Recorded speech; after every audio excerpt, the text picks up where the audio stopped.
when I started making these works, solid light works, I was making horizontally oriented ones.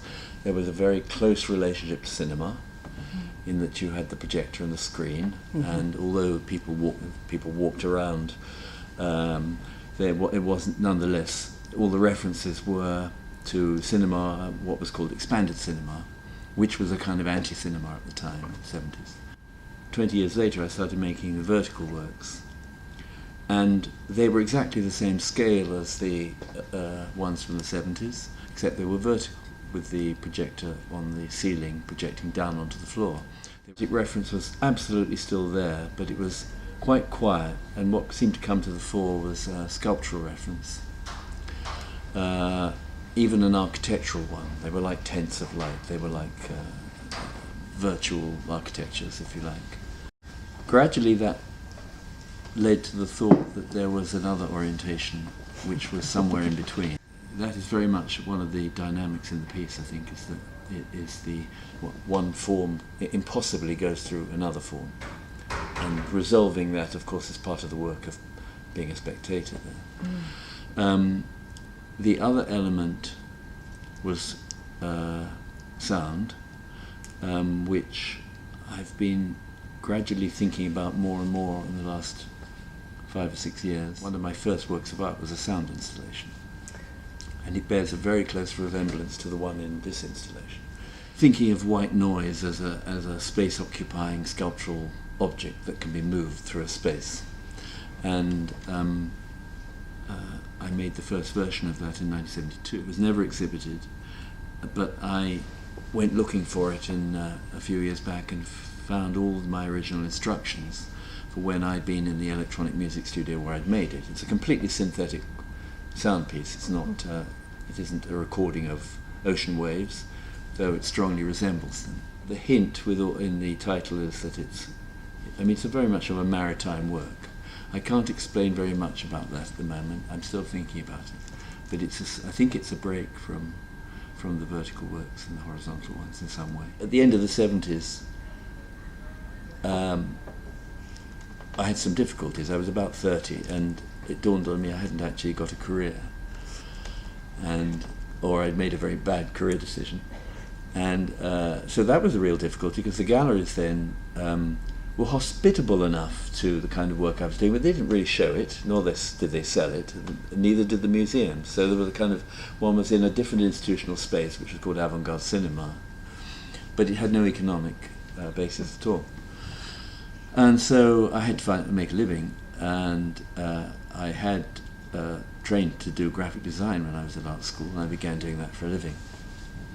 And for 20 years was mostly designing and editing books about art. The other difficulty was probably the more profound one, which was, as my work was made in old lofts, and it was shown in lofts, warehouse spaces, ex-warehouse spaces. And what I hadn't appreciated was that created a medium, which is dust in the air. And it was dust plus the inevitable few smokers, cigarette smokers, that created the medium that made solid light pieces visible. And when I began to show in modern Kunsthalls or biennials in museum spaces, I found that the pieces became absolutely invisible, except for the line drawing on the wall. And it just never occurred to me that there was this hidden medium. There was no way to deal with it, because museums are clean spaces. They don't allow smoking. And it created something of a crisis, and I realized that possibly I'd gone off in a very unwise direction, aesthetically, and didn't know what to do about it really for quite a long time. So I was making a living, and eventually, in the mid-90s, by the mid-90s, video art had moved into the art world big time and become almost a default. I became aware also in the mid-90s of the existence of a haze machine, a new piece of technology. And so the two major hurdles had been removed. Then there was the question of if you go back, how do you start again? You can't just, go back. When I looked at one of my earliest Cone films called Cone, a Variable Volume, I saw it in a completely different light. When I'd made it, it was just exploring the consequences of changing the volume of a form. So a circle was a conical form, and the cone expanded and contracted at 4 different speeds, from really fast to quite slow. And when I looked at it, I was astonished to see something I'd never seen before, which was that it was quite clear that the cone was breathing. And that gave me a kind of re-entry point. So I decided, okay, so that's exactly what I'm going to explore, the extent to which an abstract three-dimensional sculptural cinematic forms like this could talk about the corporeal. This piece seemed to want to be something other than the description of the corporeal. It was the flat blade of light in the piece, which drifts around. The motion and the shape are very evocative of the sail of a sailing boat coming about, tacking against the wind. And once I spotted that, I couldn't get it out. It seemed that obvious. The slope of the forms is sort of somehow the prow of a ship comes to mind, and I decided not to fight it but to push it. And so I introduced the ocean wave travelling through the space. It seemed to incorporate beautifully, and also divided the 2 forms. And the title crossing is perfectly ambiguous, and yet does point in all kinds of directions if you want to follow. I'm not so comfortable with words like immersive. I'm not quite sure what they mean, but certainly there is a way in which the engagement of the body and the work is they're inextricably linked. They become one. The thing about making art is it springs surprises on you. Of course, I quickly discovered that I'd stumbled backwards into 2 other spaces, you would say were sculptural space, 3-dimensional space, right? And performance space. Performance in the sense that if you're looking, you're also looking at other people as well as the thing you're looking at, right? So unwittingly, everyone is a performer in this drama. That seemed to me to offer tremendous freedom. When you're an artist, you sort of follow your nose. You don't have a theory first and then do it. You do something and then it says something to you and you think, that's a good idea. If I push it in that direction, it'd be even better. I'm perfectly comfortable with this feeling that I'm betwixt and between. I mean, I like to say it's between cinema, sculpture and drawing. Because drawing is always present at the centre of even the installations. It's right there, you're looking at it. And drawing is also fundamental to my process of working. I have to worry about, is it interesting? What scale is it? How fast does it move? What direction do things happen? Does it create a satisfactory whole? And often in that process, that's when it tells me things. Like I was saying earlier, it was insistently maritime. But I didn't start off with that idea. It was, oh my goodness, that is actually a sail. No, it isn't. Yeah, it is.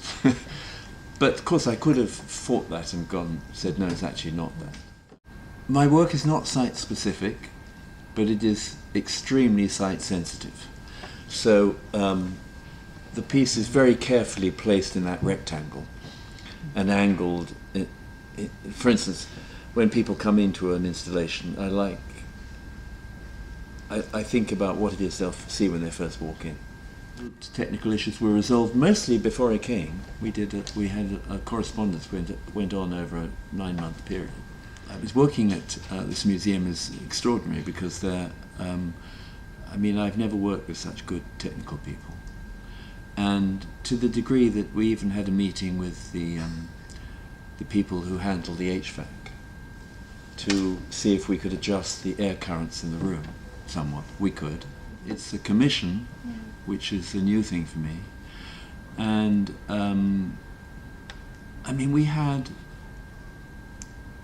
we had a long meeting yesterday. All the archival people, all the technical people, all the curatorial people, talking about all the what-ifs of the piece in the future. It made me feel very secure that they were concerned about absolutely understanding what its parameters might be if the space were a little different, and they were really getting to know it. And all that's going on the record and in the archive. And you know, when you do installations, they depend upon that kind of precision and understanding to realize them. And it's important to remember these days when a museum buys an installation, they're buying a responsibility. You know, you could argue if you buy a painting, all you need is a nail to hang it on the wall. Yeah. It isn't that simple, in fact. But conceptually, it's an asset. But you buy an installation like mine, and it only can be seen if you make it happen, if you produce it, if you install it. And I'm very aware that involves a lot of different people. And to see them actually going to work on that and making sure that it's completely quantified within their records was a very nice feeling.